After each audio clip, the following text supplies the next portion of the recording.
നമസ്കാരം. സ്പോട്ട് ലൈവിലേക്ക് സ്വാഗതം. വാർത്താ സമ്മേളനത്തിൽ ഇന്ന് മുഖ്യമന്ത്രി പൊട്ടിച്ചിരിച്ചു.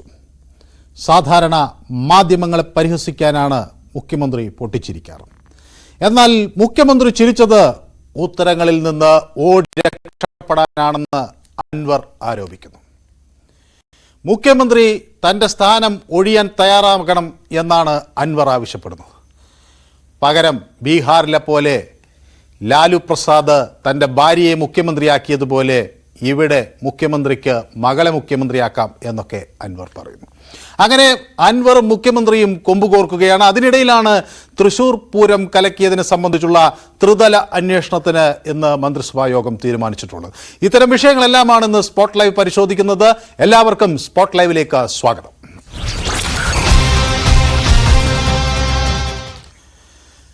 തൃശൂർ പൂരം കലക്കിയതിൽ ത്രിതല അന്വേഷണമാണ് സർക്കാർ പ്രഖ്യാപിച്ചിട്ടുള്ളത്.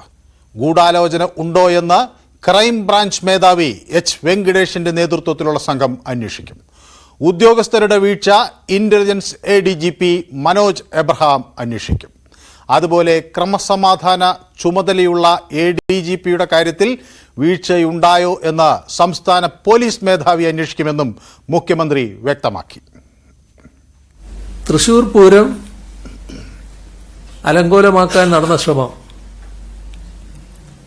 അതുമായി ബന്ധപ്പെട്ട ഈ അന്വേഷണ റിപ്പോർട്ടിൽ വെളിപ്പെടുന്ന കുറ്റകൃത്യങ്ങളെ സംബന്ധിച്ച് വിശദമായ അന്വേഷണം നടത്തി നിയമ നടപടി സ്വീകരിക്കാൻ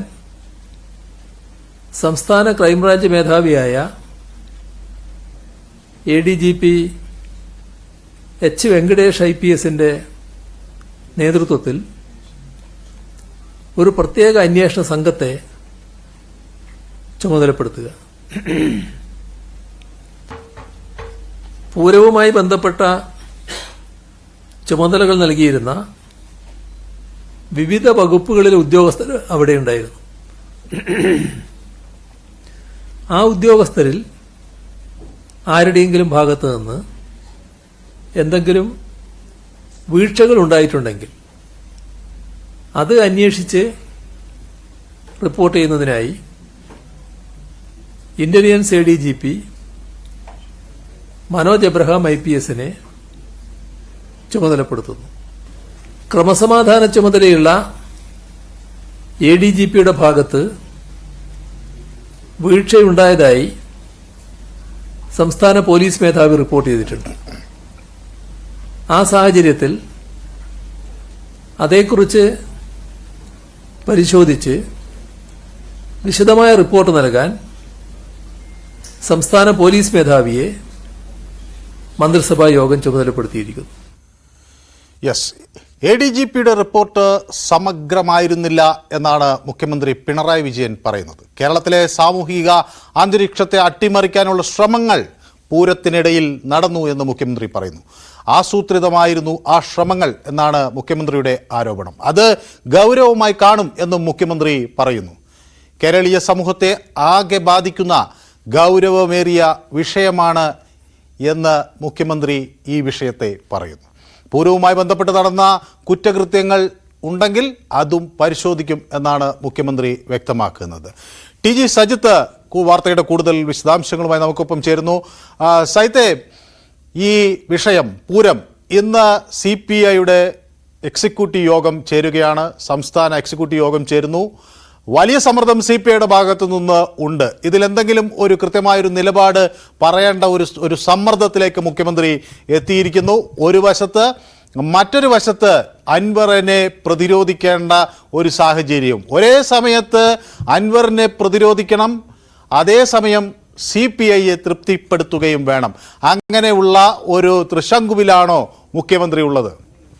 മുഖ്യമന്ത്രിയുടെ ഇന്നത്തെ വാർത്താ സമ്മേളനം മനു, നമ്മൾ പ്രതീക്ഷിച്ചത് എല്ലാ വിഷയങ്ങൾക്കും മുഖ്യമന്ത്രി മറുപടി പറഞ്ഞു പോകുമെന്നാണ്. പക്ഷേ മുഖ്യമന്ത്രി ചില കാര്യങ്ങളൊക്കെ വ്യക്തത വരുത്തുന്നുണ്ടെങ്കിലും അവ്യക്തതകൾ നിരവധി അവശേഷിപ്പിച്ചാണ് മുഖ്യമന്ത്രി മാധ്യമങ്ങളെ കണ്ടത്. PR ഏജൻസിയുമായി ബന്ധപ്പെട്ട വിവാദങ്ങളിൽ വ്യക്തത വരുത്തിയിട്ടില്ല എന്ന സാഹചര്യം ഇതിലുണ്ട്. ഇതിലേറ്റവും പ്രധാനം ADGPയുമായി ബന്ധപ്പെട്ടതാണ്.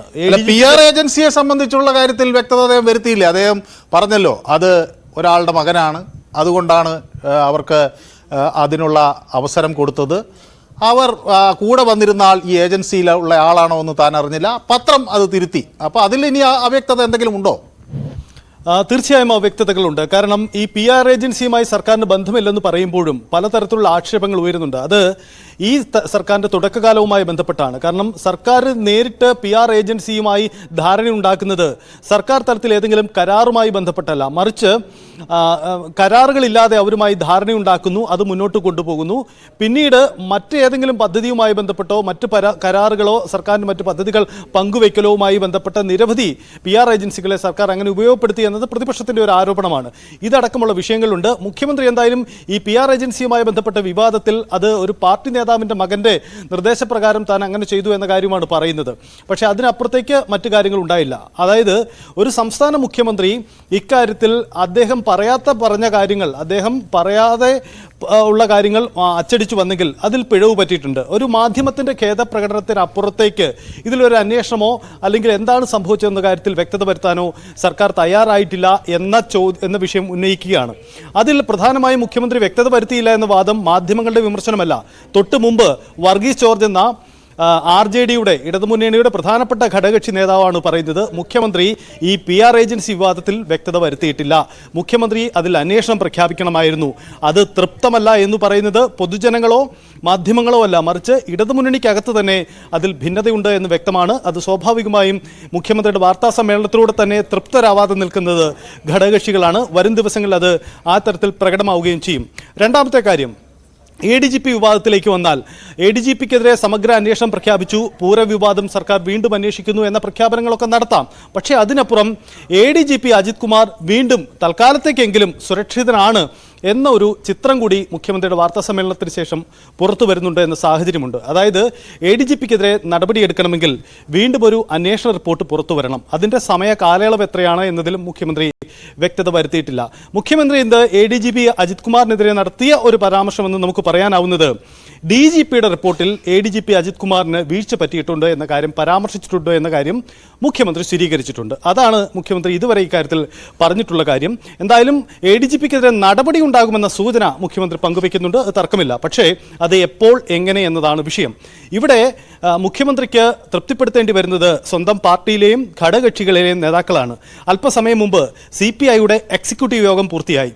എക്സിക്യൂട്ടീവ് യോഗത്തിന് ശേഷം സാധാരണ CPIയുടെ നേതാക്കൾ മാധ്യമങ്ങളെ കാണുന്നത് പതിവാണ്. പ്രത്യേകിച്ച് ഇപ്പോഴത്തെ രാഷ്ട്രീയ കാലാവസ്ഥയിൽ അവർക്ക് കാര്യങ്ങൾ വിശദീകരിച്ചേ പറ്റുള്ളൂ. പക്ഷേ ബിനോയ് വിശ്വം മാധ്യമങ്ങളെ കണ്ടില്ല, തനിക്കൊന്നും പറയാനില്ല എന്നതാണ് അദ്ദേഹം യോഗത്തിന് മുമ്പും അതിനുശേഷവും എടുത്തിരിക്കുന്ന നിലപാട്. അതായത് ഇക്കാര്യത്തിൽ CPIക്ക് മാധ്യമങ്ങളെ കണ്ട് ചില കാര്യങ്ങൾ പറയാൻ താല്പര്യമില്ല, പറയേണ്ടി വന്നാൽ അത് മുഖ്യമന്ത്രിക്കെതിരെ പറയേണ്ടി വരും എന്നതാവാം ഒരുപക്ഷെ അവരെ കുഴയ്ക്കുന്ന വിഷയം. അതുകൊണ്ട് ഇക്കാര്യങ്ങളിൽ രണ്ടിലും മുഖ്യമന്ത്രി വിശദീകരണം നടത്തുമ്പോഴും അത് ഘടകകക്ഷികൾക്കിടയിൽ തന്നെ ഇക്കാര്യത്തിൽ അതൃപ്തിയുണ്ട്, അവർക്ക് തൃപ്തരല്ല എന്നൊരു സാഹചര്യമുണ്ട്. സർക്കാരിന് മുന്നിൽ നാളെ അടുത്ത നിയമസഭാ സമ്മേളനം തുടങ്ങുകയാണ്. ഈ സഭാ സമ്മേളനത്തിൽ പ്രതിപക്ഷത്തെ നേരിടുക എന്നതാണ് സർക്കാരിൻ്റെയും ഭരണമുന്നണിയുടെയും പ്രധാനപ്പെട്ട ചുമതല. പക്ഷേ അവിടെ ചെയ്യേണ്ടി വരുന്നത്, പക്ഷേ അവിടെ ഒറ്റക്കെട്ടായി നിന്ന് ഈ വിഷയങ്ങളിൽ അഭിപ്രായം പറയാൻ ഇടതുമുന്നണിയിലെ ഘടകകക്ഷികൾക്ക് കഴിയില്ല, മന്ത്രിമാർക്ക് കഴിയില്ല എന്ന ഒരു സാഹചര്യങ്ങൾ കൂടിയുണ്ട്. അതുകൊണ്ട് മുഖ്യമന്ത്രി വിശദീകരിച്ചെങ്കിൽ കൂടിയും അത് ഇടതുമുന്നണിയിലും ഭരണതലത്തിലും ഒരു ആശയക്കുഴപ്പം അവശേഷിപ്പിക്കുന്നുണ്ട്. സൈത്തെ, ഇതിൽ മറ്റൊരു പ്രധാന വിഷയം ഈ തൃശ്ശൂർ പൂരത്തിനിടയിൽ തെരഞ്ഞെടുപ്പിന് മുന്നിൽ കണ്ടുകൊണ്ട് ചില നീക്കങ്ങൾ നടന്നു എന്നൊരു ധ്വനി മുഖ്യമന്ത്രിയുടെ വാക്കുകളിലില്ലേ? അത് BJPയുടെ വിജയത്തിലേക്ക് കലാശിക്കാൻ വേണ്ട തരത്തിൽ ഉള്ള ചില ഗൂഢാലോചനകൾ നടന്നു എന്നാണോ അദ്ദേഹം ഉദ്ദേശിക്കുന്നത്? അതിനെ എങ്ങനെയാണ് രാഷ്ട്രീയമായി വായിച്ചെടുക്കുക? മനു, അത് വളരെ പ്രസക്തമാണ്. കാരണം ഇതുവരെ ഈ പൂരവുമായി ബന്ധപ്പെട്ട്, പൂരം അലങ്കോലപ്പെടുന്നതുമായി ബന്ധപ്പെട്ട് അതിലെന്തെങ്കിലും ബോധപൂർവമായി നീക്കം നടന്നു എന്ന കാര്യം CPMോ മുഖ്യമന്ത്രിയോ സമ്മതിച്ചിരുന്നില്ല. പക്ഷേ അതിൽ നിന്ന് വ്യത്യസ്തമായി പൂരം സംബന്ധിച്ച് ADGP നൽകിയ റിപ്പോർട്ടും അതിലോട് മുഖ്യമന്ത്രിയുടെ കൂട്ടിച്ചേർക്കലും ഇന്ന് നടന്നിട്ടുണ്ട് എന്നതാണ് പ്രത്യേകത. അതായത് മുഖ്യമന്ത്രിയുടെ കൂട്ടിച്ചേർക്കൽ എന്ന് പറയുമ്പോൾ അതിൽ ചില സംഘപരിവാർ ശക്തികളുടെ സ്വാധീനം ഉണ്ടായിട്ടുണ്ടോ എന്ന കാര്യം മുഖ്യമന്ത്രി പരാമർശിച്ചു പോകുന്നുണ്ട്. ഇതേ വിഷയം തന്നെയാണ് CPI അടക്കമുള്ള അവർ ദീർഘനാളുകളായി പരാതിയായി ഉന്നയിക്കുന്നത്. പക്ഷേ അത് സർക്കാരോ CPM കേന്ദ്രങ്ങളോ ആ തരത്തിൽ അംഗീകരിക്കാൻ തയ്യാറായിട്ടില്ല. എന്തായാലും ADGPയുടെ റിപ്പോർട്ട് പരാമർശിച്ചുകൊണ്ടോ അല്ലെങ്കിൽ പൊതുവിലുള്ള സാഹചര്യങ്ങൾ വിലയിരുത്തിക്കൊണ്ടോ അതുമല്ലെങ്കിൽ ഘടകകക്ഷികളുടെ സമ്മർദ്ദം വിലക്കെടുത്തുകൊണ്ടോ മുഖ്യമന്ത്രി ഈ തരത്തിലേക്കെങ്കിലും പൂരത്തിൽ ഒരു വലിയ തരത്തിലുള്ള വീഴ്ച സംഭവിച്ചിട്ടുണ്ട്, അത് ഉദ്യോഗസ്ഥ തലത്തിലാണോ അതല്ല മറ്റെന്തെങ്കിലും ഗൂഢാലോചനയാണോ എന്ന പരിശോധന ഉണ്ടാകുമെന്ന് കൂടി മുഖ്യമന്ത്രി പറയുന്നുണ്ട് എന്നത് തീർച്ചയായും അദ്ദേഹത്തിൻ്റെ നിലപാടിൽ വന്ന ഒരു മാറ്റമാണോ അല്ലെങ്കിൽ അദ്ദേഹം അല്പം അയഞ്ഞു കൊടുക്കുന്നതാണോ എന്നതിൽ ഒരു സൂചന തീർച്ചയായും ഉണ്ടാവുന്നുണ്ട്. ഒപ്പം തന്നെ സമൂഹത്തിൽ ചേരിതിരിവുണ്ടാക്കുന്ന ചില ശ്രമങ്ങൾ അവിടെ ഉണ്ടായി എന്ന കാര്യമൊക്കെ മുഖ്യമന്ത്രി പറയുന്നുണ്ട്. അവിടെയാണ് ADGPയുടെ വീഴ്ച പരാമർശിക്കപ്പെടുന്നത്. ഒരു കാര്യം വ്യക്തമാണ്, ആരോപണ വിധേയനെ തന്നെ അന്വേഷണത്തിന് നിയോഗിച്ച മുഖ്യമന്ത്രിക്കൊടുവിൽ ആരോപണ വിധേയൻ ഈ അന്വേഷണം നടത്തിയ വ്യക്തിക്ക് തന്നെ വീഴ്ച പറ്റി എന്ന സവിശേഷമായ ഒരു സാഹചര്യത്തിലേക്ക് ഇപ്പോഴത്തെ രാഷ്ട്രീയ കാലാവസ്ഥ പോകുന്നു എന്ന പ്രത്യേകതയുമുണ്ട്. അതുമാത്രമല്ല സാഹിത്യ, അതിൽ DGP ഒരു കുറിപ്പ് നേരത്തെ നൽകിയ റിപ്പോർട്ടിൻ്റെ കൂടെ വെക്കുകയും ചെയ്തിട്ടുണ്ട്. അതുകൂടി ADGPയെ വീട്ടിലാക്കി എന്ന് വേണമെങ്കിൽ പറയാം, അല്ലേ? അതിൻ്റെ അത് പോലീസ് തലപ്പത്ത് നിലനിൽക്കുന്ന ഒരു ആശയക്കുഴപ്പം കൂടി അതിൽ പ്രകടമായിട്ടുണ്ട്. കാരണം സാധാരണ രീതി ADGPയെ പോലെ ഒരു ഉയർന്ന പോലീസ് ഉദ്യോഗസ്ഥൻ കൈമാറുന്ന അന്വേഷണ റിപ്പോർട്ട് DGP സർക്കാരിന് കൈമാറുക എന്ന സാധാരണ നടപടിക്രമമാണ് അതിൽ ഉണ്ടാവാറുള്ളത്. അതായത് തൻ്റെ മേലുദ്യോഗസ്ഥന് ADGP റിപ്പോർട്ട് കൈമാറുന്നു, പോലീസ് DGP അല്ലെങ്കിൽ പോലീസ് മേധാവി അത് സർക്കാരിന് കൈമാറുന്നു, സർക്കാരിലേക്ക് ആഭ്യന്തര സെക്രട്ടറിയിലേക്ക് വരുന്ന ഈ റിപ്പോർട്ട് പിന്നീട് അത് പരിശോധനകൾക്കൊടുവിൽ മുഖ്യമന്ത്രിയിലേക്ക് വരുന്നു. ഇതാണ് അതിൻ്റെ നടപടിക്രമം. പക്ഷേ ഇവിടെ DGP ഒരു കൂട്ടിച്ചേർക്കൽ നടത്തി എന്നതാണ് ഇവിടെ ADGP അജിത് കുമാറിന് മുന്നിലും വെല്ലുവിളി ഉയർത്തിയത്. ആ കൂട്ടിച്ചേർക്കലാണ് അതിൽ മുഖവരയായി ADGP അജിത് കുമാറിനതിൽ പിഴവ് പറ്റി എന്ന ഒരു കൂട്ടിച്ചേർക്കൽ അതിൽ DGP നടത്തിയത്. അതാണ് മുഖ്യമന്ത്രിക്ക് ഇപ്പോൾ കോട്ട് ചെയ്യേണ്ടി വരുന്നത്. മുഖ്യമന്ത്രിക്ക് അത് ഒഴിവാക്കാൻ കഴിയാതെ വരുന്നത്. ഒരു പക്ഷേ മുഖ്യമന്ത്രിക്ക് ADGP അജിത് കുമാറിനെ സംരക്ഷിക്കാൻ കഴിയുമായിരുന്നു ഈ DGPയുടെ ഈ സൂചനകൾ ഇല്ലായിരുന്നെങ്കിൽ. എന്തായാലും DGPയുടെ പരാമർശം മുഖ്യമന്ത്രി അത് രേഖയാണ്, ഔദ്യോഗിക രേഖയാണ്. അതുകൊണ്ട് തന്നെ മുഖ്യമന്ത്രിക്ക് അംഗീകരിക്കേണ്ടി വരുന്നു, അതിന്മേൽ അന്വേഷണം നടത്തേണ്ടി വരുന്നു എന്ന സാഹചര്യം കൂടി ഉണ്ടാവുകയാണ്. സാധാരണ രീതിയിൽ DGPയുടെ ഒരു റിപ്പോർട്ട് പരിഗണിച്ച്, അതായത് ADGPക്ക് വീഴ്ച പറ്റി എന്ന റിപ്പോർട്ട് പരിഗണിച്ചുകൊണ്ട് മുഖ്യമന്ത്രിക്ക് വേണമെങ്കിൽ, സർക്കാരിന് വേണമെങ്കിൽ ഈ അജിത് കുമാറിനെ ഇപ്പോൾ അദ്ദേഹം വഹിക്കുന്ന ചുമതലകളിൽ നിന്നെങ്കിലും മാറ്റി നിർത്താമായിരുന്നു. പക്ഷേ അതിന് മുഖ്യമന്ത്രി തയ്യാറായിട്ടില്ല. മറിച്ച് ഒരു സമഗ്ര അന്വേഷണ പ്രഖ്യാപനമാണ് നടത്തിയിരിക്കുന്നത്. അതൊരു നടപടിയാണെന്നൊക്കെ സർക്കാരിന് വിശദീകരിക്കാം. പക്ഷേ അതിൻ്റെ സമയകാലയളവോ അത് സംബന്ധിച്ച് വ്യക്തതയോ ഉണ്ടായിട്ടില്ല. അതായത് ഇടതുമുന്നണിയിലെ CPI അടക്കമുള്ള കക്ഷികൾ ഉന്നയിക്കുന്ന, സർക്കാരിനെതിരെ വിമർശനം ഉന്നയിക്കുന്ന എന്തുകൊണ്ട് ADGP അജിത് കുമാറിനെ മാറ്റുന്നില്ല എന്ന ചോദ്യത്തിന് അല്പം കൂടി കാത്തിരിക്കേണ്ടി വരും എന്ന മറുപടിയാണ് മുഖ്യമന്ത്രി നൽകുന്നത്. അതിൽ ഭരണകക്ഷിയിലെ പ്രമുഖരൊക്കെ തൃപ്തരാകുമോ? നമുക്ക് കാത്തിരുന്ന് കാണേണ്ടി വരും. സൈത്തെ, മറ്റൊരു കാര്യം, മുഖ്യമന്ത്രി അങ്ങനെ തുടരെ മാധ്യമങ്ങളെ കാണുന്ന ഒരാളല്ല. സജിത്ത് ഇപ്പോൾ ദീർഘകാലമായി തിരുവനന്തപുരത്ത് ഈ ചാനലിൻ്റെ ദീർഘകാലമായി തിരുവനന്തപുരത്ത് മാധ്യമപ്രവർത്തകൻ എന്ന നിലയിൽ നമ്മുടെ ബ്യൂറോ നിയന്ത്രിച്ചിരുന്നു. അതുകൂടാതെ കുറേ കാലം അല്ലാതെയും ഈ കാര്യങ്ങളൊക്കെ നിരീക്ഷിക്കുന്ന ഒരു വ്യക്തി എന്ന നിലയിൽ ഈ മുഖ്യമന്ത്രിയുടെ ഈ ഇടയ്ക്കിടെയുള്ള ഇപ്പോൾ അദ്ദേഹം പെട്ടെന്ന് തുടരെ മാധ്യമങ്ങളെ കാണാൻ തയ്യാറാകുന്നു എന്നതിൽ നിന്ന് അൻവർ വലിയൊരു സമ്മർദ്ദം മുഖ്യമന്ത്രിക്ക് മേൽ ചെലുത്തുന്നു എന്ന ഒരു സംശയത്തിന് അവിടെ എന്തെങ്കിലും കാര്യമുണ്ടോ? മുഖ്യമന്ത്രി അങ്ങനെ ഒരു വാക്കങ്ങ് പ്രയോഗിക്കുകയും ചെയ്തു, ഇതാണ് സാഹചര്യമെങ്കിൽ ഇടയ്ക്കിടെ കാണേണ്ടി വരുമെന്ന്. അപ്പോൾ അൻവറിനെ പ്രതിരോധിക്കേണ്ട ഒരു സാഹചര്യം മുഖ്യമന്ത്രി തന്നെ നേരിട്ട് നടത്തണം എന്ന ഒരു സ്ഥിതിവിശേഷം ഉണ്ടായിട്ടുണ്ടോ? അത് തീർച്ചയായും മനു, അത് നല്ല നിരീക്ഷണമാണ്. കാരണം അങ്ങനെ ഒരു സാഹചര്യം ഉണ്ടായിട്ടുണ്ട്. ഒരുപക്ഷേ അൻവർ ഒരു ബദൽ നീക്കം നടത്തും എന്ന് പ്രഖ്യാപിച്ചപ്പോൾ പോലും CPM ഇത്തരമൊരു സാഹചര്യം പ്രതീക്ഷിച്ചിട്ടുണ്ടാവില്ല. കാരണം ബദൽ നീക്കം പലതരത്തിലുണ്ടാവാം. പക്ഷേ ഇവിടെ അൻവർ നടത്തുന്ന നീക്കങ്ങളെല്ലാം ചെന്നെത്തുന്നത് മുഖ്യമന്ത്രിയിലേക്കും അദ്ദേഹത്തിൻ്റെ ഓഫീസിലേക്കുമാണ്. അതുകൊണ്ട് തന്നെ മുഖ്യമന്ത്രി തന്നെ ഇതിൽ മറുപടി പറയേണ്ടി വരും എന്ന സാഹചര്യമാണ്. ഒരു കാര്യം കൂടി ശ്രദ്ധേയമാണ്, സംസ്ഥാനത്തിൻ്റെ ഭരണതലപ്പത്തുള്ള മുഖ്യമന്ത്രി ഇത്ര വലിയ രാഷ്ട്രീയ പ്രതിസന്ധി നേരിടുമ്പോൾ അദ്ദേഹത്തെ പ്രതിരോധിക്കാൻ, അദ്ദേഹത്തെ ന്യായീകരിക്കാൻ ഭരണതലത്തിൽ നിന്നും കാര്യമായ ഇടപെടലോ ശ്രമങ്ങളോ ഉണ്ടാവുന്നുണ്ടോ എന്ന സംശയമാണ്. മുഹമ്മദ് റിയാസ് കഴിഞ്ഞ ദിവസം രംഗത്ത് വന്നു, ജോൺ ബ്രിട്ടാസ് രംഗത്ത് വന്നു, ചില ഒറ്റപ്പെട്ട മന്ത്രിമാരൊക്കെ വരുന്നുണ്ട്. പക്ഷേ അതിനും അപ്പുറം ശക്തമായി മുഖ്യമന്ത്രി ഇക്കാര്യത്തിൽ പ്രതിരോധിക്കാൻ കഴിയുന്ന ഒരു ആർജവം ഉള്ള ഇടപെടലുകൾ ഉണ്ടാവുന്നു എന്ന ഒരു സംശയം പൊതുവിൽ ഉണ്ടാവുന്നുണ്ട്. അത് പലപ്പോഴും പ്രകടമാവുകയും ചെയ്യുന്നുണ്ട്. ഏറ്റവും ഒടുവിൽ നമ്മൾ ചർച്ച ചെയ്ത PR ഏജൻസി വിവാദത്തിലടക്കം അത് വേണ്ടത്ര രീതിയിൽ ജാഗ്രതയോടെ കൈകാര്യം ചെയ്തില്ല എന്ന വിമർശനം CPM നേതൃത്വത്തിന് തന്നെ ഉണ്ട് എന്നാണ് നമുക്ക് ലഭ്യമാവുന്ന സൂചനകൾ. അങ്ങനെയെങ്കിൽ മുഖ്യമന്ത്രിക്കെതിരെ പാർട്ടിക്കകത്തൊരു വികാരമുയരുന്നുണ്ട്, അത് ചർച്ച ചെയ്യപ്പെടുന്നുണ്ട്. പക്ഷേ അത് ഉദ്ദേശിക്കുന്ന രീതിയിലേക്ക് പുറത്തേക്ക് വരുന്നില്ല എന്നതാണ് സാഹചര്യം. ഇവിടെയാണ് അൻവർ എന്ന പ്രസക്തമായൊരു ഘടകം ഉണ്ടാവുന്നത്. അൻവർ ഇപ്പോഴും ആയുധമാക്കുന്നത് മുഖ്യമന്ത്രിക്ക് പ്രയോഗിക്കുമ്പോൾ അത് കൂടുതൽ ശക്തിയായി ചെന്നിരിക്കുന്നതിൻ്റെ കാരണം CPM-നകത്ത് തന്നെ മുഖ്യമന്ത്രിക്കെതിരെ, അദ്ദേഹത്തിൻ്റെ നയങ്ങൾക്കെതിരെ പോലീസ് സംവിധാനത്തിനെതിരെ ഒരു വികാരമുണ്ട് എന്ന് തന്നെയാണ്. അത് തന്നെയാണ് അൻവർ ഇപ്പോഴും ആയുധമായി ഏറ്റെടുക്കുകയും അതിൽ ഊർജ്ജം കൊണ്ടുകൊണ്ടാണ് അൻവറിൻ്റെ നീക്കങ്ങൾ ഉണ്ടാവുകയും ചെയ്യുന്നത്. അതുകൊണ്ടാണ് മുഖ്യമന്ത്രിക്ക് തന്നെ അൻവറിന് മറുപടി പറയേണ്ടി വരുന്നത്. മനു സൂചിപ്പിച്ചതുപോലെ അൻവറിൻ്റെ ഈ നീക്കം, ഇത്ര കൃത്യമായൊരു നീക്കം ഒരു പക്ഷേ CPM അത്ര കണ്ട് പ്രതീക്ഷിച്ചിട്ടുണ്ടാവില്ല. പക്ഷേ ഇപ്പം അൻവർ നമുക്കറിയാം, ഇന്ന് രാവിലെ മാധ്യമങ്ങളെ കണ്ടു, മുഖ്യമന്ത്രിയുടെ വാർത്താ സമ്മേളനത്തിന് ശേഷം വീണ്ടും മാധ്യമങ്ങളെ കണ്ടു. ഇങ്ങനെ മുഖ്യമന്ത്രി പറയുന്ന കാര്യങ്ങൾക്ക് അപ്പോൾ തന്നെ മറുപടി കൊടുക്കുന്ന ഒരു ശൈലി PV അൻവർ സ്വീകരിക്കുന്നുണ്ട്. അദ്ദേഹത്തിൻ്റെ പാർട്ടി പ്രഖ്യാപനവും തുടർ നീക്കങ്ങളും ഒക്കെ ഒരു പക്ഷേ CPM-ന് ചെറുക്കാൻ കഴിയും, വലിയ ചോർന്നുപോകലുകളൊന്നും ഉണ്ടാവില്ല. പക്ഷേ മുഖ്യമന്ത്രിയെ നേരിട്ടുള്ള ഈ കടന്നാക്രമം അത് പ്രതിസന്ധി ഉണ്ടാക്കുന്നുണ്ട്. അത് സ്വാഭാവികമായും അത് വഴി തുറക്കുന്നത് പ്രതിപക്ഷത്തിനാണ്, പ്രതിപക്ഷത്തിൻ്റെ രാഷ്ട്രീയത്തിനാണ് എന്ന ഒരു പ്രത്യേകതയുമുണ്ട്.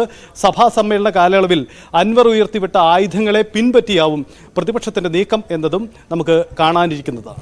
യെസ്, അതാണ് മുഖ്യമന്ത്രിയും അതുപോലെ PV അൻവർ MLA-യുമായി ഇങ്ങനെ ആരോപണങ്ങളും പ്രത്യാരോപണങ്ങളും നടക്കുകയാണ്. പൊതുയോഗമൊക്കെ വിളിച്ച് അൻവർ മുഖ്യമന്ത്രിക്കെതിരെ ആഞ്ഞടിച്ചു. പിന്നെ മറ്റിടങ്ങളിലും അൻവർ വാർത്താ മാധ്യമങ്ങളെ കാണുമ്പോൾ മുഖ്യമന്ത്രിക്കെതിരെയുള്ള തൻ്റെ നിലപാട് ആവർത്തിച്ച് പറയുകയാണ്. P ശശിക്കെതിരെ PV അൻവർ ഉയർത്തിയ ആരോപണം പക്ഷേ മുഖ്യമന്ത്രി ഇന്നും തള്ളി. അൻവറിന് പല ബിസിനസ് ഇടപാടുകൾ ഉണ്ടാകുമെന്നും അത്തരം ഇടപാടുകൾ ഒത്തുതീർപ്പുകളൊക്കെ തൻ്റെ ഓഫീസുമായി ബന്ധപ്പെട്ട് വേണ്ട എന്നൊന്നുമാണ് മുഖ്യമന്ത്രിയുടെ നിലപാട്.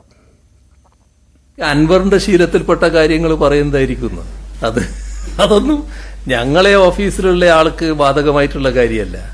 അൻവറിന്റെ ശീലത്തിൽ പലതും ഉണ്ടാകുമായിരിക്കും. അദ്ദേഹത്തിന്റെ ബിസിനസ് ഡീലിങ്സിൽ പലതരത്തിലുള്ള ഇടപാടുകൾ ഉണ്ടാകുമായിരിക്കും. അതിന്റെ ഭാഗമായി ഇത്തരത്തിലുള്ള ഒത്തുതീർപ്പുകളോ അല്ലെങ്കിൽ മറ്റു തരത്തിലുള്ള കൂട്ടുകെട്ടുകളോ ഒക്കെ ഉണ്ടാകാം. ഞങ്ങളെ ഓഫീസിൽ ആരും ഈ ബിസിനസ്സുകാർ തമ്മിലുള്ള ഒത്തുതീർപ്പുണ്ടാക്കാൻ വേണ്ടി നടക്കുന്നവരല്ല. പിന്നെ എല്ലാവരുടെയും മറ്റു തരത്തിൽ സഞ്ചരിച്ച് അതേസമയം PV അൻവറും നിലപാട് കടുപ്പിക്കുകയാണ്. രാവിലെ